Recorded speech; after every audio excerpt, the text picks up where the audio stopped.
bienvenidos a En Trending. Nos da mucho gusto volver a saludarlos y ponerles sobre la mesa un tema muy interesante como lo es la censura. Pero antes quiero saludarte, Jesús, ¿cómo estás?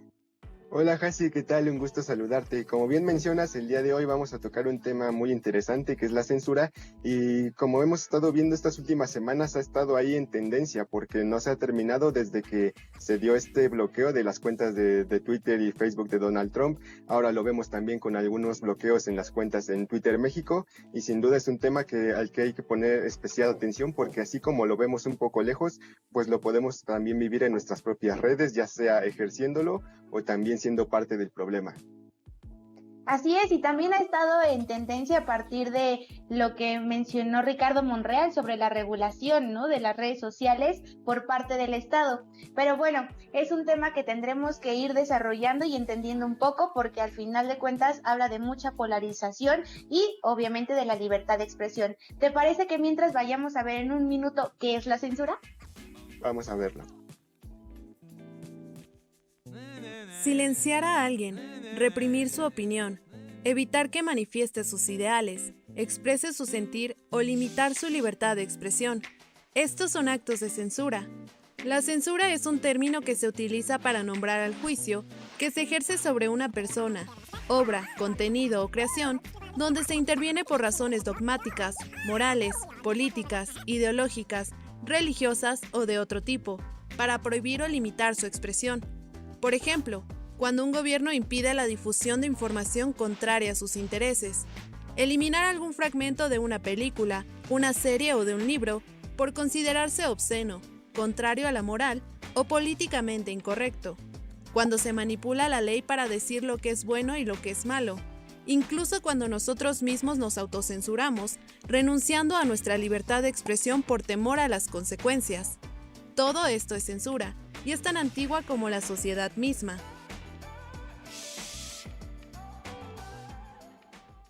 La censura al final de cuentas nos ha acompañado a lo largo de nuestra historia contemporánea y no tan contemporánea, en casos de televisión o en la radio como el famoso caso de Carmen Aristegui, en el sexenio de Felipe Calderón y después en el sexenio de Enrique Peña Nieto. Pero hoy pues está mucho más enfocado en las redes sociales. ¿Tú cómo lo ves? Sí, justo creo que las redes sociales, pues con esta bandera de la libertad, pues también se han convertido en una especie de parteaguas para decir qué es lo políticamente correcto, qué es aceptado, qué no es aceptado, y pues también nosotros tenemos que estar atentos a lo que vemos en redes sociales, de cómo nos informamos, pero para hablar más a profundidad de esto, con una investigación más clara, vamos a ver la primera parte del reportaje. Vamos con Yadira. Hace poco más de una década, las redes sociales aparecieron como un campo en función del ocio.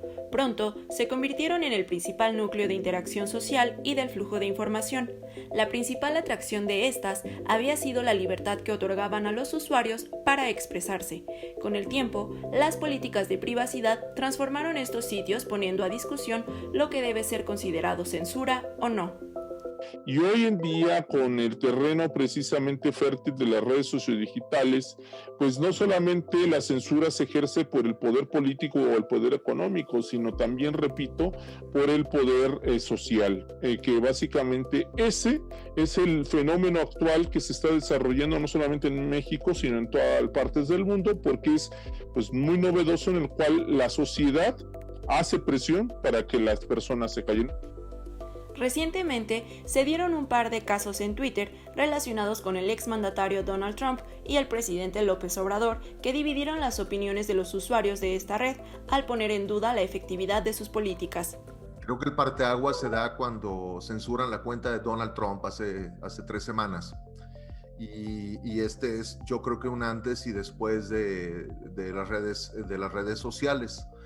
Desde mi punto de vista, los canales sociales fallaron en su capacidad de deshacerse de actividad artificial, como automatismos, coordinaciones y bots, para, además de lo radicalizado que estaban los Estados Unidos y probablemente hoy estemos los mexicanos en redes sociales, estos automatismos, ya dirá, radicalizaron aún más, profundizaron más radicalización. Números muy confiables nos dicen que hay hoy en la discusión política en México entre 30 y 50% de los nodos usuarios son bots, son automatismos.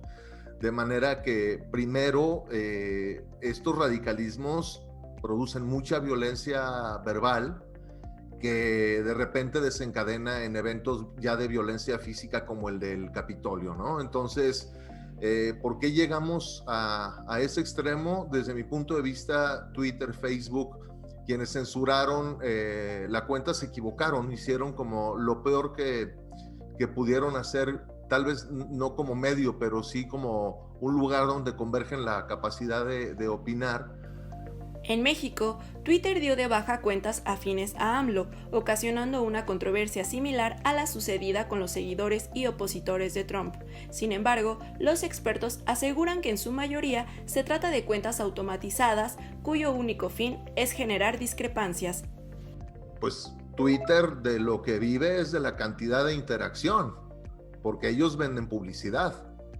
Entonces, ellos han tomado hasta hoy la decisión de decir, bueno, sean cuentas ciertas, humanas, o sean cuentas automáticas, a mí me crea un incremento del volumen de conversación y probablemente, pues por temas de psicología social, la crispación le convenga más como negocio a Twitter que el acuerdo y que la deliberación y la humanidad, etcétera, etcétera. Pues ahí está, acabamos de ver justo cómo se da esta interferencia de los bots en las redes sociales para generar opiniones agresivas que a veces no generan ni abonan mucho al diálogo. Y justo en este sentido, pues un buen ejemplo que vivimos hoy es la cuestión de las conferencias matutinas del presidente y toda la controversia que se ha generado por una supuesta censura, ya que no se transmitirán completamente en este proceso electoral por parte del Instituto Nacional Electoral. Pero justo para hablarnos de eso, pues en este programa nos acompaña el doctor Julio Juárez, quien es investigador en el Centro de Investigaciones Interdisciplinarias en Ciencias y Humanidades. Muy buenas tardes, doctor, bienvenido. Encantado. Hola, doctor, encantado de muy platicar buenas con tardes. usted. Hola, buenas tardes. Pues empecemos con la entrevista. Ha sido muy polémico hablar sobre las conferencias matutinas y este diálogo o debate que hubo entre el INE y el presidente Andrés Manuel López Obrador, si se hablaba de censura o no en no reproducir las conferencias matutinas totalmente en este proceso electoral. ¿Podemos hablar de censura o se trata de democracia, doctor? Bueno, yo creo que hay una manera muy sencilla de responder tu pregunta que me parece una inquietud muy legítima y lo podríamos plantear simplemente en las reglas del juego democrático. Hay que entender estos ejercicios de comunicación gubernamental en un contexto mexicano, en donde venimos de un pasado autoritario, en donde venimos de un gobierno en donde ocupaba o capturaba, digamos, toda la conversación. Estoy hablando en los años previos al movimiento estudiantil del 68, en donde el gobierno tenía prácticamente controladas las esferas de comunicación. Eso evidentemente lo hemos visto evolucionar a una ecología mediática cada vez más horizontal, cada vez más abierta, cada vez más plural, y evidentemente las conferencias de prensa del presidente López Obrador iniciaron como un ejercicio de comunicación y de rendición de cuentas. Es muy fácil en política y en el ejercicio de la comunicación gubernamental cruzar la línea entre la rendición de cuentas, la información, la provisión, digamos, de información que es útil para la ciudadanía, que es parte de la responsabilidad del Estado y del gobierno que en ese momento ocupa el poder, de rendir cuentas e informar a la ciudadanía. Pero muy pronto estas conferencias empezaron también a entremezclarse con la promoción y la propaganda político-electoral. Y en México, precisamente porque la línea es muy delgada entre la promoción personalizada tanto del partido en el poder como de los funcionarios públicos que ocupan ciertos cargos en la administración y que muchas veces han buscado promover su imagen, su persona, nos hemos dado reglas que aplican sobre todo en el contexto electoral, y esas reglas básicamente el derecho que buscan tutelar no es tanto el de la libertad de expresión, sino el de la equidad de la contienda político-electoral. Por eso esta discusión de la censura es un poco, está un poco tergiversada en términos de cómo el gobierno se está llamando a por el Instituto Nacional Electoral se está llamando a ser censurado, es decir, una lectura por parte del gobierno y los simpatizantes del partido en el poder es que el Instituto Nacional Electoral lo que está haciendo es quitarle al presidente un derecho legítimo, el derecho a expresarse y por supuesto el derecho a rendir cuentas a la ciudadanía y al derecho a la ciudadanía de mantenerse informada. Mientras que una óptica distinta podría ver este fenómeno o esta intención de cumplir con una ley que está ahí, que está pactada por todos los jugadores. Cuando entramos en un proceso electoral, los actores políticos deben abstenerse de hacer propaganda política. Y la pregunta aquí creo que queda en la mesa es, y eso creo que lo van a apreciar y lo estarán discutiendo también nuestros televidentes, ¿son las conferencias de prensa mañanera un ejercicio de rendición de cuentas o son un acto de propaganda en donde un actor político se está dedicando a posicionar un gobierno, una idea y un cierto número de valoraciones respecto a su desempeño y respecto, por supuesto, al desempeño de sus adversarios políticos? De acuerdo, doctor Julio, pues también nos acaba de tocar un tema muy interesante que es el de las reglas del juego, que están puestas, digamos que claramente para los medios de comunicación tradicionales, pero otro campo podría ser el de las plataformas digitales. En este sentido, pues ya se ha hablado un poco de esta próxima iniciativa de ley para que haya regulación en las plataformas, pero en el caso de los procesos electorales, ¿debe haber una regulación también en plataformas digitales? Bueno, existe una derivación de la ley electoral en cuanto a la promoción indebida y la utilización de recursos públicos para la promoción de servidores públicos durante procesos electorales. Eso ya está establecido, aunque no es propiamente una regulación de las redes sociales. Hoy lo que se está planteando, precisamente de donde venimos también en lo que ha sucedido en muchos países europeos, lo que pasó recientemente en el caso de los Estados Unidos con la cancelación de la cuenta del presidente Trump, en ese entonces presidente todavía, pues ha abierto también esta discusión de qué tanto pueden las redes como proveedoras de un servicio, ojo, un servicio en el cual uno, para poder gozar de ese servicio, para poder disfrutar de ese servicio, se compromete a seguir ciertas reglas en los famosos términos y condiciones. Es decir, son las plataformas las que definen en sus políticas, y a eso podemos entrar perfectamente a discutir si esas políticas han sido pertinentes o no han sido pertinentes, pero son ellas las que definen aquellas cosas que podrían conducir a esa red social a cancelar o a negarle el servicio a un usuario en particular. Y la preocupación ahora es que estas redes han crecido de tal manera que, y esa es la pregunta que está hoy en la mesa, si el gobierno, el Estado, debe meterse también a regular y a exigirle a estas redes que prácticamente en dos frentes, uno, moderen los contenidos que están y que aparecen en esas redes, es decir, y que rindan cuentas respecto a cómo se lleva a cabo la conversación que estas redes promueven, es decir, los algoritmos, la manera en la cual vemos nuestra línea de tiempo, el famoso timeline, o el feed de noticias o de información que aparece, la manera en la cual las plataformas acomodan mediante estos algoritmos la información que viene y qué tan orgánica es o no la conversación pública que estamos observando en ellas. Y ese es claramente un debate y un dilema que no pasa necesariamente por la censura directa, sino por la rendición de cuentas y la explicación. Uno de los grandes problemas que enfrentan estas grandes redes sociales hoy es precisamente el que no sabemos exactamente cómo funciona cuando tú te metes a tu página o a tu perfil de Facebook o de Instagram, no sabemos exactamente por qué estamos viendo esos contenidos o a esas personas o ese tipo de mensajes, y muchos de las críticas que se han hecho es precisamente que lo que estamos viendo ahí es lo que las y los algoritmos de estas redes sociales han privilegiado.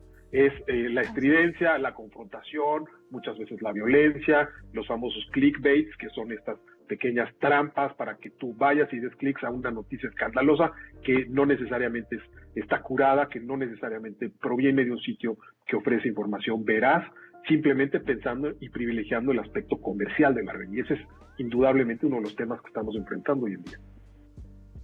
Claro que sí, doctor. Es un tema súper polémico. Hoy crece más la censura, la hemos tenido en varias etapas de nuestra historia y hoy crece mucho más con estas redes donde no podemos controlar la información que pues ahí va permaneciendo. Doctor, el tiempo es muy corto, pero nos da mucho gusto que haya estado con nosotros y esperemos que esto le ayude a nuestro público a debatir un poco más sobre el tema. Muchas gracias. Esperemos que así sea. Les agradezco muchísimo la invitación.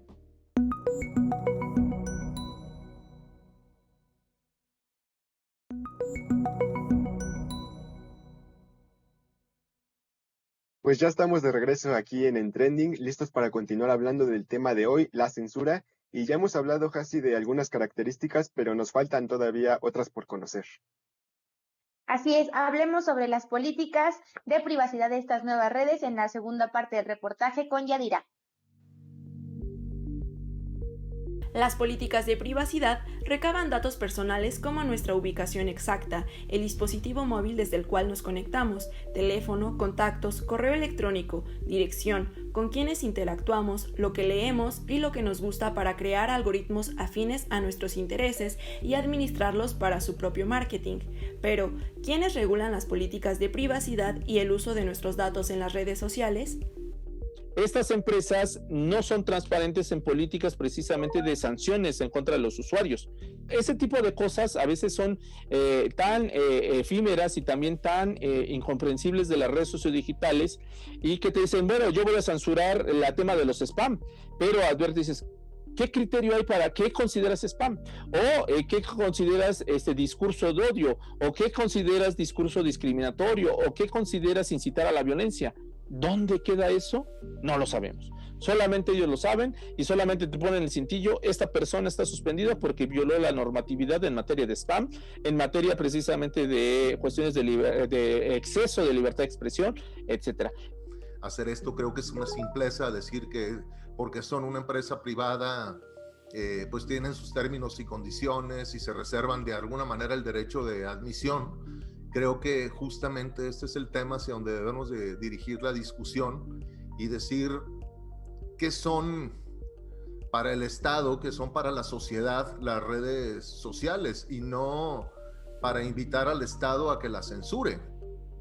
Primero, por un lado, porque el Estado debiera estar viendo qué hace para combatir los crímenes y delitos que se cometen en redes sociales. Si tú pones el hashtag chica sexy en México, hashtag, te va a aparecer un tema de prostitución que si trabajas probablemente conforme una red de prostitución o de venta de drogas al menudeo u otro tipo de delitos que el Estado debiera de regir eso, debiera de regir que estas compañías paguen impuestos, que sea transparente quién paga qué y que pague, etcétera, etcétera, no para censurar. Bajo estos supuestos, los dueños de las principales redes sociales han optado por la autorregulación de los contenidos con fines e intereses premeditados por el marketing político. Creo que es necesario que se discuta esta coyuntura que estamos viviendo precisamente de el poderío que están adquiriendo estas empresas también de redes sociodigitales y en general internet, y también el poderío que también en llegado un momento nosotros podemos ejercer precisamente a partir del uso de internet y las redes sociodigitales. Por ello, yo la verdad invito a la ciudadanía que seamos muy responsables en el uso de las redes sociodigitales, porque es la primera vez, repito, es la primera vez que tenemos esta gran oportunidad y tenemos una gran oportunidad para ejercerlo en materia de deliberación, precisamente que contribuya al ejercicio de la democracia, pero sobre todo que esta democracia y esta deliberación beneficie precisamente en políticas públicas que después sean de todos y para todas. Las redes sociales han sido un parteaguas en la manera de visibilizar y comunicar lo que ocurre alrededor del mundo. Por ello, es importante entender el papel que desempeñamos como usuarios para la regulación de las opiniones que emitimos en las plataformas digitales. Sin duda las redes sociales nos han ayudado mucho a visibilizar, como dice en el reportaje, pero también hay que entender cómo vamos a regular toda esta polarización para que sea de manera respetuosa toda esta situación.